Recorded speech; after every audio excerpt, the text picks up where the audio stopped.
Hi viewers, welcome to our Release Home channel. இன்னைக்கு நம்ம பார்க்க போகிறது நம்ம அன்றாட வாழ்க்கைக்கு ரொம்ப முக்கியமான சூப்பரான சமையல் மற்றும் வீட்டு குறிப்புகளை தான் இன்னைக்கு பார்க்க போகிறோம். அதுக்கு இந்த வீடியோவை நீங்கள் ஸ்கிப் பண்ணாமல் பாருங்கள். அதுக்கு முன்னாடி நம்ம ரிலீஸ் ஹோம் சேனலை சப்ஸ்கிரைப் பண்ணாதவங்க சப்ஸ்கிரைப் பண்ணிடுங்க. பக்கத்தில் உள்ள பெல் ஐக்கானை கிளிக் பண்ணிடுங்க. நம்ம கீரை சாப்பிட்றது உடம்புக்கு அவ்வளோ நல்லது. கம்பல்சரி நம்ம வீக்லி ஒன்ஸ் ஆகுது நம்ம கீரை சாப்பிட்டே ஆகணும். ஆனால் சில பேருக்கு கீரை பிடிக்கவே பிடிக்காது. குறிப்பாக சின்ன பசங்களுக்கு கீரையை தொட கூட மாட்டாங்க சாப்பிட. அந்த மாதிரி கீரை சாப்பிடாதவங்களையும் இந்த ஒரு டிப்ஸ்னால் நீங்கள் சூப்பராகவே சாப்பிட வச்சிடலாம். அவங்க விரும்பி சாப்பிட ஆரம்பிச்சிருவாங்க. அது வேறு ஒன்றும் இல்லை, இந்த மாதிரி பருப்பை ஃபஸ்ட்டு வேக போட்டுக்கோங்க. பருப்பை வெந்ததுக்கப்புறம் கட் பண்ண கீரையும் பச்சை மிளகா வெங்காயம் எல்லாத்தையும் ஒன்றா போட்டு வேக வைங்க. வேணும்னா கொஞ்சமாக இதில் தண்ணி ஆட் பண்ணிக்கோங்க. இந்த மாதிரி தண்ணி ஆட் பண்ணோன்னே கீரை வெந்துக்கு இருக்கும்போதே இதோருங்க 2 பல் பூண்டு எடுத்துக்கோங்க. இந்த பூண்டை நல்லா நச்சுக்கோங்க. உரிக்காமல் அப்படியே நக்கணும். நல்லா இந்த மாதிரி நல்லா நச்சதுக்கப்புறம் அந்த பூண்டையும் சேர்த்து கீரையோட வேக வைங்க. நல்லா அந்த வெந்ததுக்கப்புறம் நீங்கள் எங்கள் வீட்டில் எல்லாருக்கும் வச்சு பாருங்கள். அவங்க எல்லாருமே ரொம்ப விரும்பி சாப்பிடுவாங்க. ஏன்னா இந்த மாதிரி பூண்டு போடுறதுனால அதோட மனம் இன்னும் கொஞ்சம் அதிகமாகி டேஸ்ட்டும் நல்லா சூப்பராக இருக்கும். இன்கேஸ் நீங்கள் கீரையில் பூண்டை போட மறந்துட்டாலும் ஒன்றும் பிரச்சனையே இல்லை. தாளிக்கும் போது இந்த பூண்டு இதே மாதிரி நச்சு அதோட தாளிச்சிங்கன்னா அப்பையும் நல்லா டேஸ்ட்டாக இருக்கும், சுவையாகவும் இருக்கும். இந்த மாதிரி கண்டிப்பாக நீங்கள் ட்ரை பண்ணி பாருங்கள். அவங்க வீட்டில் உள்ள குட்டி பசங்கள்லேருந்து பெரியவங்க வரைக்கும் கீரையை நல்லா விரும்பி சாப்பிடுவாங்க. பருப்பு உருண்டை குழம்புனா வீட்டில் நிறைய பேர் ரொம்ப விரும்பி சாப்பிடுவாங்க. ஏன்னா அது ஒரு நான்வெஜ் டேஸ்ட்டில் இருக்கும். அதனால் மோஸ்ட்லி எல்லோரும் ரொம்ப விரும்பி சாப்பிடுவாங்க. ஆனால் சில பேருக்கு அந்த பருப்பு உருண்டை ஒழுங்காகவே இருக்காது. குழம்புல போட்ட உடனே அந்த உருண்டை கரைஞ்சிரும். அந்த மாதிரி உருண்டை கரையாமல் இருக்கிறதுக்கு இந்த மாதிரி நீங்கள் ட்ரை பண்ணி பாருங்கள். உங்கள் பருப்பு உருண்டை கரையவே கரையாது. நீங்கள் பருப்பு உருண்டையை ரெடி பண்ணதுக்கப்புறம் ஒரு எண்ணெய் தாச்சியில் இந்த மாதிரி வச்சுட்டு அதை லைட்டாக இந்த மாதிரி வறுத்து எடுத்துருங்க. இங்கே பாருங்கள், இந்த மாதிரி நான் உருண்டை குட்டி குட்டியாக போட்டுட்டு எண்ணெயில் போட்டுருங்க. எண்ணெயில் போட்ட உடனே கிண்டி விட்டுறாதீங்க. ஒரு நிமிஷமாவது அப்படியே இருக்கட்டும். ஏன்னா உடனே நம்ம கரண்டி போட்டோம்னா அது கரைய ஆரம்பிச்சிடும். அதுக்கு அது அப்படியே அது கொஞ்சம் செட் ஆகிற வரைக்கும் ஒரு நிமிஷம் அப்படியே வச்சுருங்க. ஒரு நிமிஷத்துக்கு அப்புறம் அதை லைட்டாக அப்படியே திருப்பி விடுங்க. ரொம்ப கரண்டி போட்டு கிண்ட தேவையில்லை, லைட்டாக திருப்பிட்டா போதும். இந்த மாதிரி எல்லா சைடும் லைட்டாக வெந்ததுக்கப்புறம் நீங்கள் இதை குழம்புல எடுத்து போடலாம். இங்கே பாருங்கள், எனக்கு எல்லா சைடும் ஓரளவுக்கு நல்லா ஒரு சைடு எல்லாமே ஒரு ஓரளவுக்கு ஓகேவாக இருக்குது. இங்கே பாருங்கள், அதே மாதிரி நான் எல்லா உருண்டையும் இதே மாதிரி லைட்டாக வறுத்து வச்சாச்சு. இப்போ இதை நம்ம இப்போ குழம்புல போடலாம். இங்கே பாருங்கள், குழம்புல போட்டு நல்லா கொதிக்க விடுவோம். எவ்வளோ கொதிக்க விட்டாலும் இந்த உருண்டை உங்களுக்கு உடையவே உடையாது. நீங்கள் சர்வ் பண்ணும்போதும் அழகாக உங்களுக்கு சர்வ் பண்ணலாம். இதான் ரொம்ப டேஸ்ட்டாகவும் இருக்கும். குழம்புல போடுறது உங்கள் சின்ன பசங்களாம் சாப்பிட மாட்டாங்க. அதுக்கு இந்த மாதிரி கட்டி நீங்கள் ஒரு வடையாக கூட கொடுக்கலாம். இதை ஈவினிங் ஸ்நாக்ஸாக கூட கொடுத்தீங்கன்னா கூட ரொம்ப நல்லது. பசங்க எல்லாருமே ரொம்ப விரும்பி சாப்பிடுவாங்க. ரொம்ப ஹெல்த்தியானது கூட. இந்த மாதிரி நீங்கள் ட்ரை பண்ணி பாருங்கள். உங்கள் உருண்டை குழம்பு சூப்பராக டேஸ்ட்டாக அமையும். கீரையில் உள்ள அனைத்துமே நம்மளுக்கு அவ்வளோ சத்தானது. கீரையிலேருந்து அதோட தண்டு வரைக்குமே நம்மளுக்கு அவ்வளோ சத்து உடையது. அதனால் அதை எதையுமே நீங்கள் வேஸ்ட் பண்ணக்கூடாது. ஃபஸ்ட்டு நம்ம கீரையை இந்த மாதிரி நல்லா வாஷ் பண்ணிக்குவோம். ஏன்னா அதில் கீரையில் நிறைய புழு மண் அந்த மாதிரிலாம் இருக்கும். அதனால் இந்த மாதிரி ரன்னிங் டேப்பில் நல்லா அதை வாஷ் பண்ணிக்கோங்க. அந்த மாதிரி வாஷ் பண்ணும்போது புழு எல்லாமே போயிடும். இன்கேஸ் அதில் மண் இருந்தாலும் இந்த மாதிரி நீங்கள் கட் பண்ணிவிட்டு இல்லாட்டி இலையை மட்டும் தனியாக பிச்சுட்டு இந்த மாதிரி நிறைய தண்ணி எடுத்துகிட்டு அதில் ஊற போட்டுருங்க. இந்த மாதிரி ஊற போட்டுட்டு ஒரு 2 நிமிஷம் அதிலே ஊறட்டும். அதுக்கப்புறம் அதை மேலாக இந்த மாதிரி எடுங்க. இந்த மாதிரி எடுத்துட்டிங்கனாவே போதும். அதில் உள்ள மண் எல்லாமே கீழே போய் டெபாசிட் ஆயிரும். தண்ணியை கலங்கக்கூடாது. அந்த கீரையை மேலாப்போ அப்படியே அரிச்சு எடுத்திங்கன்னா மண் எல்லாமே கீழே டெபாசிட் ஆயிரும். கீரை நல்லா சுத்தமாயிரும். அதுக்கப்புறம் நீங்கள் சமைக்க ஆரம்பிக்கலாம். அதுக்கப்புறம் கீரையில் உள்ள தண்டை நம்ம எப்போதுமே கட் பண்ணி தூக்கி போட்டுருவோம். அந்த மாதிரி இனிமேல் நீங்கள் தூக்கி போடவே போடாதீங்க.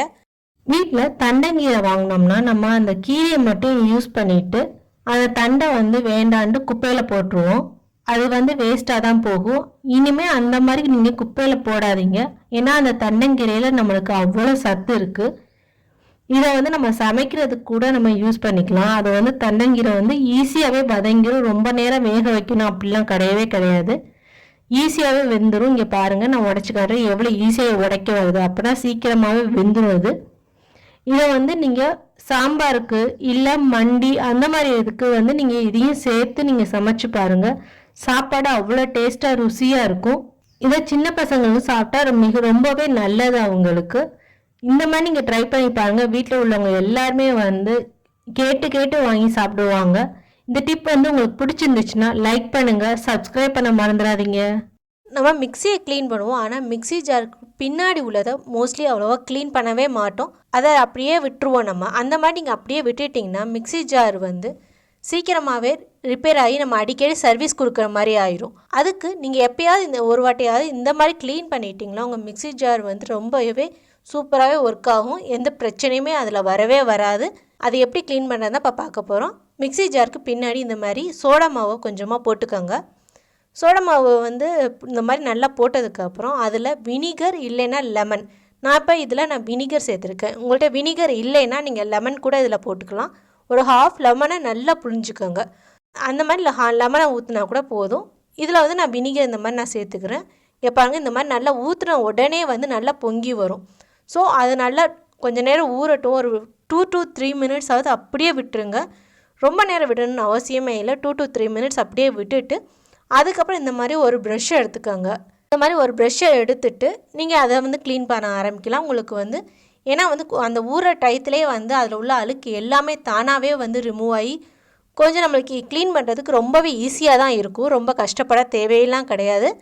இந்த மாதிரி ப்ரஷ்ஷை எடுத்து இந்த மாதிரி நீங்கள் க்ளீன் பண்ணிட்டீங்கன்னா போட்டு அப்புறம் நார்மல் வாட்டரில் நீங்கள் வாஷ் பண்ணிடுங்க. இங்கே பாருங்கள், இந்த மாதிரி நல்லா க்ளீன் பண்ணிடலாம். ரொம்ப கஷ்டப்பட தேவையில்லை. லைட்டாக நம்ம ஸ்க்ரப் பண்ணாவே போயிடும்.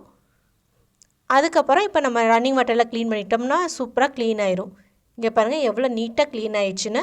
அதோட நீங்கள் யூஸ் பண்ணும்போது ஏதாவது நீங்கள் அரைக்கும் போது அதுக்கு உடனே வந்து லைட்டாக கொஞ்சம் தண்ணியை வச்சு அலம்பிட்டு அப்புறம் வைங்க. ஏன்னா அப்புறமாட்டி கழுவிக்கலான்னு விட்டிங்கன்னா அது ரொம்பவே காஞ்சி போய் மிக்ஸி ஜார் மட்டும் நம்ம உடனே கழுவிட்டோம்னா ரொம்பவே நல்லது.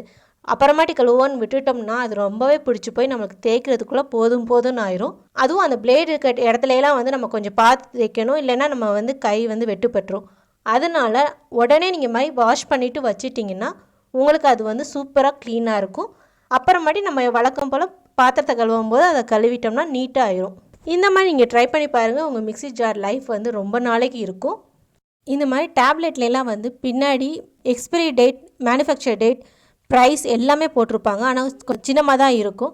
வயசானவங்களுக்குலாம் அது பார்க்குறதுக்கு ரொம்பவே கஷ்டப்படுவாங்க. எக்ஸ்பைரி டேட் தெரியாமல் அதை யூஸ் பண்ணலாமா வேணாமான்னு கூட யோசிச்சுட்டு தூக்கி போடுறவங்களும் இருக்காங்க. அந்த மாதிரி அவங்களுக்குலாம் வந்து ரொம்ப ஈஸியாக அந்த எக்ஸ்பைரி டேட்லாம் வந்து எப்படி செக் பண்ணுறதுன்னு தான் இப்போ பார்க்க போகிறோம்.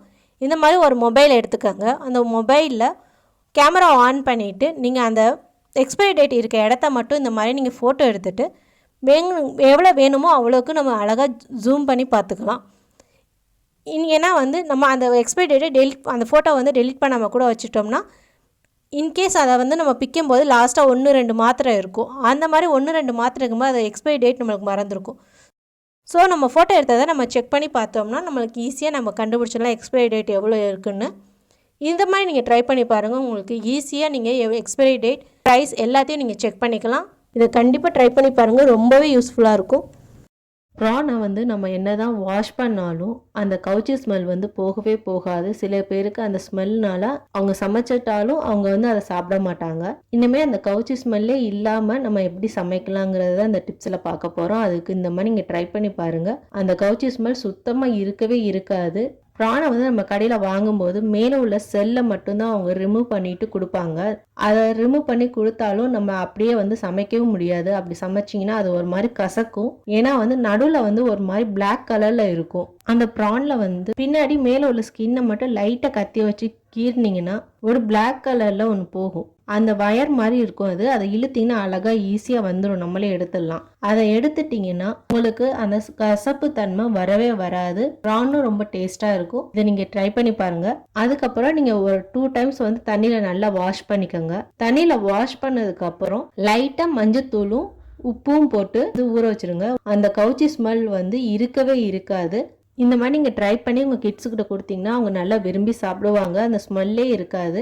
இந்த மாதிரி ட்ரை பண்ணி பாருங்கள். உங்களுக்கு ரொம்ப யூஸ்ஃபுல்லாக இருக்கும். இந்த டிப்ஸ் வந்து உங்களுக்கு பிடிச்சிருந்துச்சுன்னா லைக் பண்ணுங்கள், உங்கள் ஃப்ரெண்ட்ஸோட ஷேர் பண்ணுங்கள், சப்ஸ்கிரைப் பண்ண மறந்துடாதீங்க.